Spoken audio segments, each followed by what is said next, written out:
Untuk nanti nih Kang, doain ya. Saya mau buat rencana untuk bagi penyandang-penyandang pecandu narkoba, pecandu rokok yang ingin berhenti. Silahkan ya hubungi saya lewat. Assalamualaikum warahmatullahi wabarakatuh. Sahabat sunyi malam, kumpul, mekar. Sampurasun.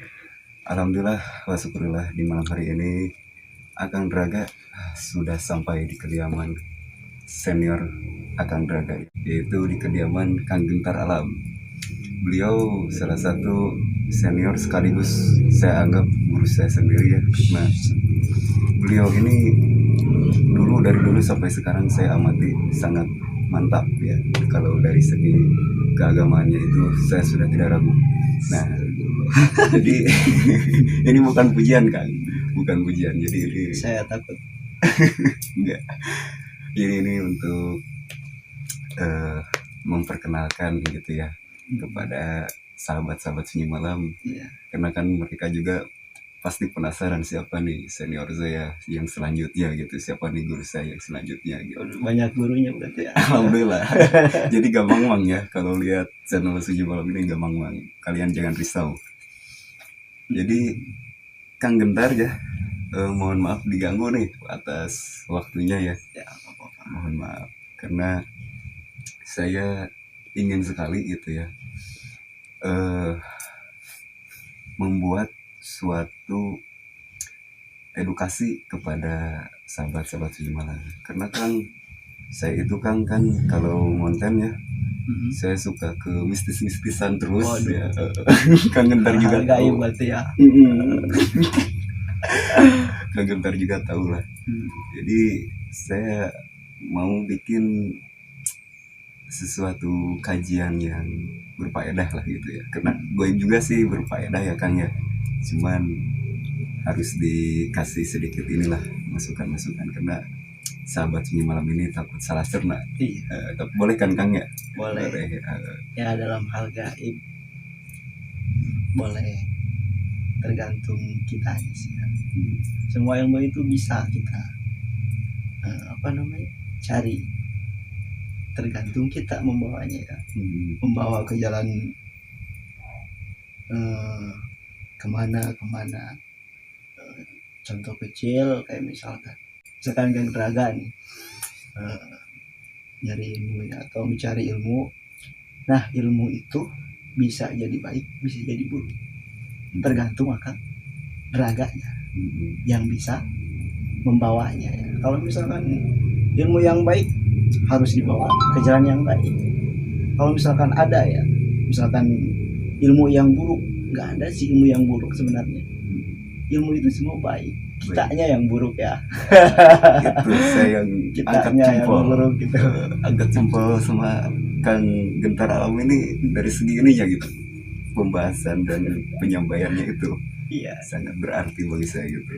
Sebenarnya banyak yang menyalahgunakan ilmu-ilmu ya, itu yang salah. Orangnya sendiri yang salah. Orangnya sendiri. Cuman harus hati-hati kalau misalkan mencari atau menelusuri hal-hal gaib, harus dengan ilmunya juga ya. Mantap lah, mekar pokoknya ya. Sampai non ilmu bahaya itu. Ya, jadi sahabat sunyi malam gak boleh mang-mang ya sama Akang Draga, karena Akang Draga ini selain punya senior, Akang Draga ini juga punya guru-guru gitu yang dimana mengaping ya, meluruskan Akang Draga gitu kalau buat konten gitu. Jadi gak usah ragu. Nah sekarang ini Kang, pembahasan tema kali ini itu di malam hari ini saya mau membuat suatu ledakan karya ya. Ledakan ya bagus. Tapi ini udah terjamin ya sahabat sunyi malam, udah terjamin karena kan Kang di tahun 2023 ini ya, rokok udah dinaikin nih. Udah dinaikin. Habis itu juga kata orang nomor 1 di Indonesia ya, beliau menyampaikan dalam pidato di tahun 2014 kayaknya tuh. Lama ya. Jadi beliau menyampaikan Indonesia ini itu nomor sekian dari pecandu rokok gitu. Jadi intinya Indonesia ini itu yang mengonsumsi rokok ini itu sangat meledak sekali, Meledak, sangat ya. banyak sekali. Termasuk saya juga Termasuk- Iya, saya rokok ya. saya juga penikmat rokok gitu ya. Penikmat rokok. Ini mohon maaf dulu. Ini gimana Bang Arya? Mati ya lampunya ya? Oh, nah mohon maaf ya, ada sedikit geseran-geseran aura ini kan. Mohon Ya maaf. emang di sini agak gitulah, tapi Kita aman.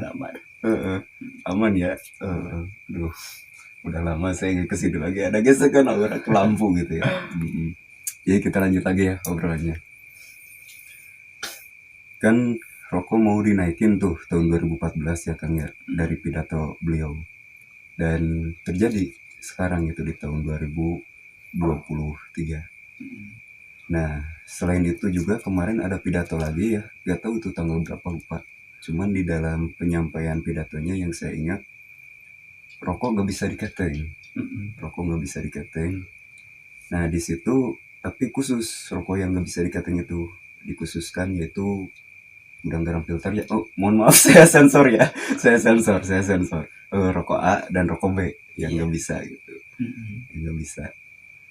Nah, saya makin kesini ingat Kang sama pelajaran guru saya yang pertama nih, yang cara menuntaskan candu rokok.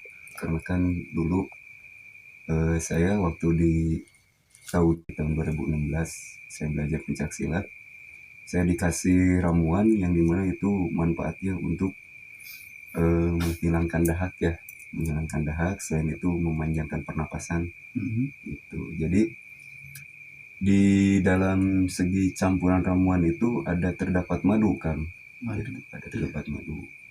Nah, saya sudah membuat ramuan itu dan saya sudah istilahnya mempraktekkan kepada junior ya waktu di dalam pencak silat. Alhamdulillah memang benar gitu. Jadi manjur. Mungkin dari segi khasiat ramuan rempah-rempah ya, dan dicampur madu. Nah, jadi pokok dari inti yang sangat dahsyat itu sebenarnya madu ya, madu. Nah, saya ke Kang Gentar Alam ini itu hanya ingin untuk meminta istilahnya pelurusan penyampaian dan pelurusan tentang segi madu ini. Gitu. Apakah madu ini itu sangat baik sekali dalam segi Islam nih ya Kang ya, dalam pandangan Islam? Apakah ada sisi dari efek sampingnya? Karena kan sahabat-sahabat Sunyi Malam yang belum tahu nih, jadi agak sedikit ragu lah gitu. Sedikit ragu. Pasti. Karena kan waktu dulu ngobatin junior juga ada pertanyaan dari itu kan. Apakah di dalam Al-Quran madu ini itu bagus atau tidak gitu. Jadi ini saya akan lempar ya sahabat Sunyi Malam ya, kalau tentang agama ini itu saya nol sekali ya. Jadi saya akan lempar kepada Kang Gentar aja guru saya gitu. Bismillahirrahmanirrahim. Alhamdulillah ya, pada malam ini kita bisa membahas faedah-faedah ya, tentunya kan Braga ini menanyakan tentang hal-hal manfaat madu gitu ya, atau yang dihasilkan oleh lebah. Ya memang lebah tersebut yaitu makhluk, tentunya makhluk ya, lebah makhluk yang diciptakan oleh Allah Subhanahu wa taala itu sebagai tanda kebesarannya, tanda-tanda kebesaran. Kenapa saya berani bilang kayak gitu ya? Karena memang jelas dalam Al-Quran juga jelas bahwa lebah itu termasuk hewan yang banyak manfaatnya. Manfaat tersebut dijelaskan dalam Al-Quran, sudah jelas memang ya, seperti saya bilang tadi, dan referensinya juga banyak. Saya punya referensi ya tentang manfaat lebah dalam Al-Quran ya. Saya bacakan referensinya atau ayat yang menceritakan tentang manfaat lebah.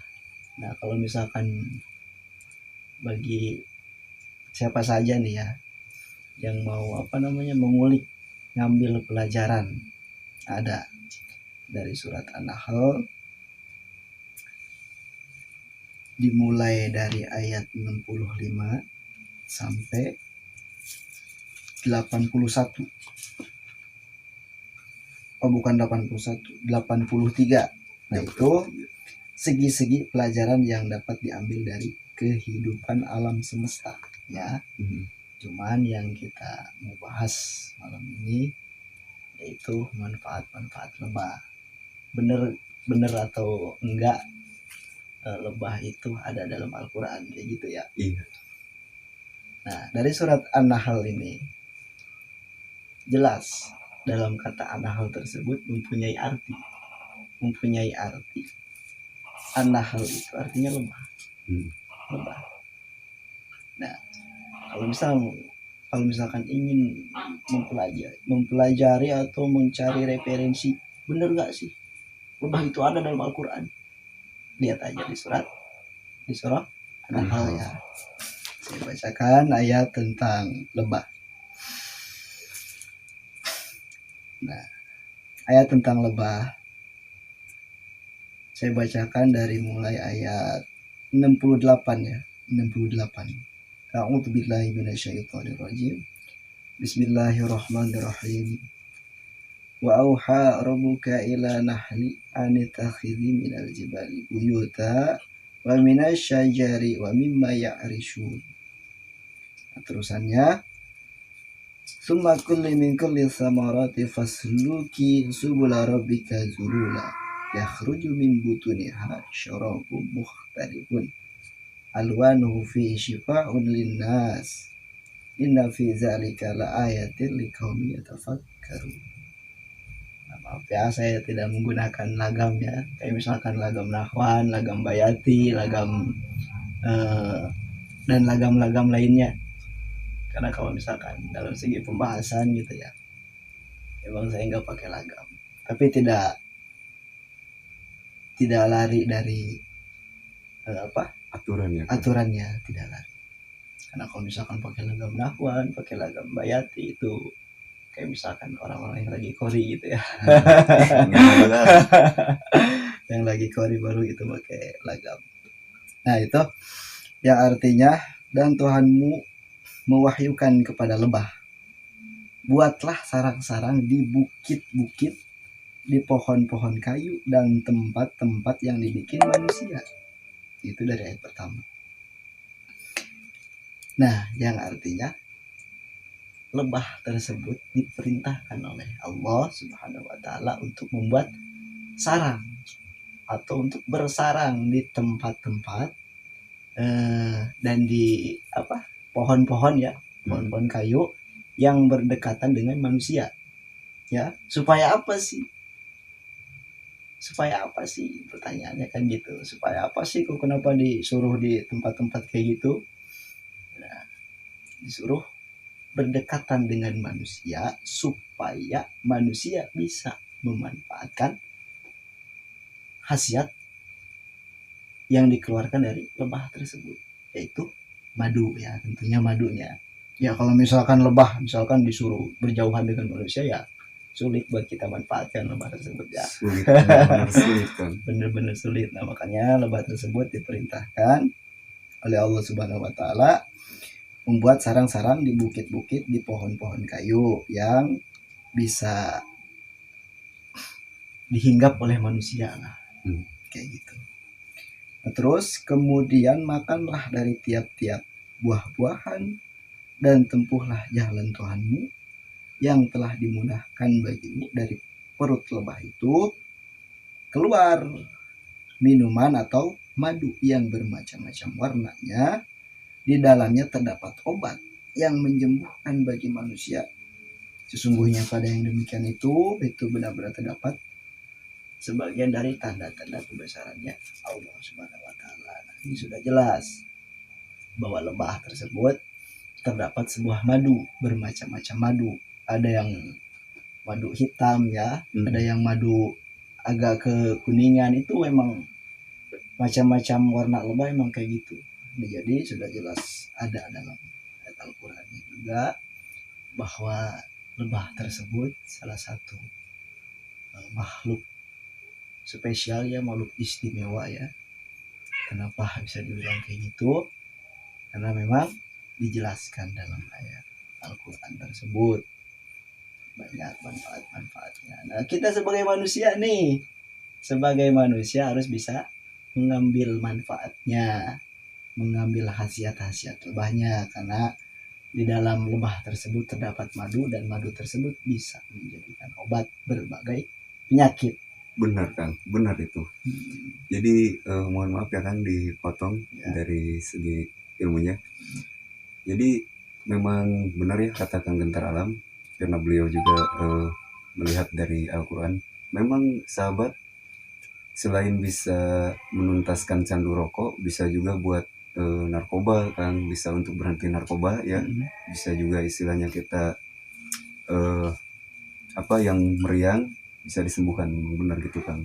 Jadi nanti saya juga akan berbagi sharing ya kepada sahabat-sahabat Senyum Malam, khusus yang tidak bisa berhenti mengonsumsi narkoba ya ataupun narkotika.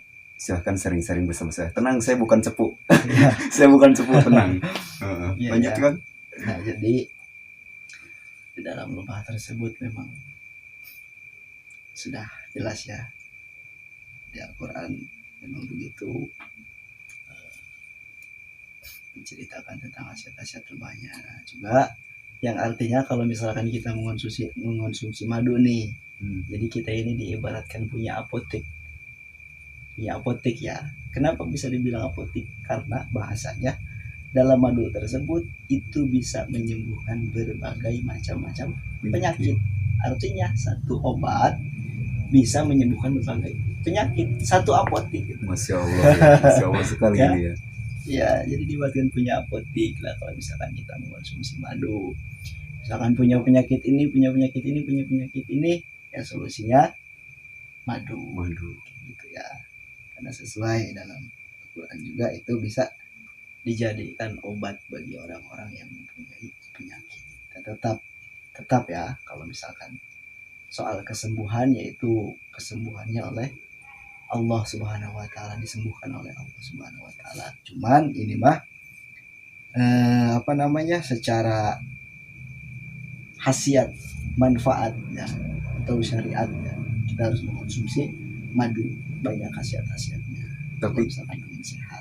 Tapi Kang ini mohon maaf ya, untuk istilahnya dari sisi efek samping madu tersebut ada apa enggak dari kajian Islam ini gitu?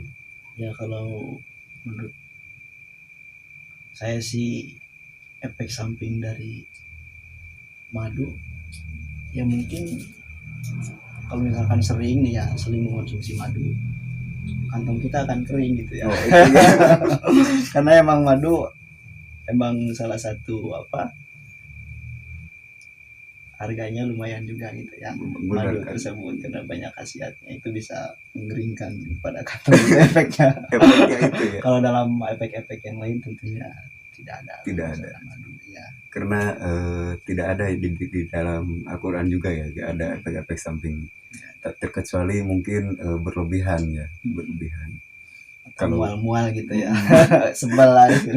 Berlebihannya jangan 1 drum diminum, jangan. Nah, itu paling berlebihannya. Oke. Makasih ini Kang ya, hatur nuhun sekali ya atas istilahnya bimbingan dari Kang Gentar Alam tentang penjelasan dari segi agama Islamnya gitu. Karena terus terang nih Kang, saya kalau dari segi pemahaman Islam itu ragu, kalau saya ngucapin ragu, karena takutnya kan netizennya itulah apalah. Iya memang ya, banyak sangkaan hal-hal negatif, hal-hal positif juga banyak sih sebenarnya, cuman ya ini mah kehati-hatian aja gitu ya. Iya kan. Berarti bagus nih Kang Braga, bagus apa namanya, menanyakan khasiat-khasiat lebah apakah benar ada dalam Al-Quran, itu emang penting. Jadi kita harus condong pada Al-Quran juga kayak gitu ya, harus sesuai referensi lah secara Al-Quran. Sudah jelas juga dalam Al-Quran menceritakan apa kayak gitu. Ya tentunya bagi AKD juga saya mohon maaf bila ada kesalahan dalam tata penyampaiannya, karena saya juga masih tahap pembelajaran ya, bukan istilahnya ahli dalam bidang agama, ahli dalam ilmu agama, bukan ahli. Saya masih jauh lah istilahnya ya. Cuman kita sama-sama belajar aja ya. Saya gak bisa ungkapin kata iya aja. Saya gak bisa ungkapin kata iya ya. Sama-sama belajar saja kayak gitu. Cuman apa namanya, alhamdulillah juga ya kita di malam kali ini bisa membahas tentang faedah lebah, karena ini salah satu hal manfaat obrolan kita ini manfaat. Kenapa bisa dibilang manfaat? Karena Kang Braga punya niat atau punya rencana buat apa namanya, membuka forum pengobatan gitu ya, tentang khasiat-khasiat lebah. Nah bagi siapa saja yang nonton ya mungkin bisa rekomendasi kepada Kang Braga gitu ya. Oke, mungkin sahabat Sunyi Malam, mohon maaf ya jika saya salah tingkah laku dalam penyajian video ini, karena memang saya ini sangat senang sekali itu kalau istilahnya dekat dengan guru-guru saya itu. Saya gak bisa untuk bertingkah laku dewasa, karena saya ini tuh ingin dianggap sekali seperti bocah. Kenapa? Karena saya sangat membutuhkan sekali ya, khususnya dari segi ilmu beliau gitu. Dan alhamdulillah beliau sudah menerapkan, sudah menyalurkan ilmunya di malam hari ini. Ini pertama ya beliau masuk ke konten saya ini tuh pertama. Jadi untuk nanti nih Kang, doain ya. Saya mau buat rencana untuk bagi penyandang pecandu narkoba, pecandu rokok yang ingin berhenti, silahkan ya hubungi saya lewat email, bisa lewat WA, nanti saya akan terapkan. Dan jangan lupa follow juga nih akun TikTok Akang Draga 2 ya, tulis Akang Draga 2. Follow itu TikTok Akang Draga baru ya. Oke, mungkin segitu saja ya Kang untuk waktunya. Makasih saya sudah diterima, dan istilahnya Kang Gentar Alam juga bisa menyaringkan ilmunya kepada sahabat-sahabat Sunyi Malam. Gimana ya? Kita tutup aja ya Kang ya.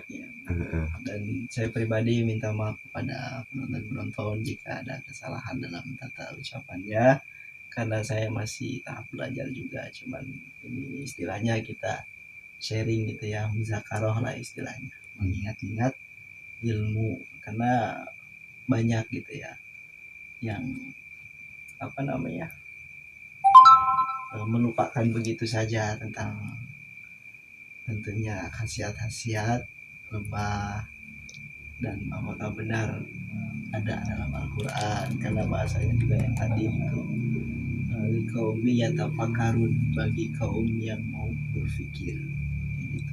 Berarti kita harus banyak berpikir juga gitu ya tentang apa namanya, tentang khasiat-khasiat yang sudah diciptakan oleh Allah Subhanahu wa taala di muka bumi ini. Mantap. Nah, dan untuk istilahnya kedepannya saya juga boleh gak Kang nanti mau sharing-sharing lagi gitu kepada Kang Gentar Alam? Boleh, kalau misalkan sharing boleh. Boleh saja. Nah, saya juga apa namanya, dalam hal kebaikan ayo saja sih. Sip. Nanti next nih rahasia untuk bulan Ramadan saya akan bahas tentang pergoiban ya, khususnya bersama Kang Gentar Alam. Next itu ya selanjutnya. Oke. Diakhiri dari saya Kang Draga pembawa acara dari channel Sunyi Malam, dan juga Kang Gentar Alam sebagai eh, penyalur ilmu dari segala sisi pembahasan kali ini. Kami mohon undur pamit ya. Wassalamualaikum warahmatullahi wabarakatuh.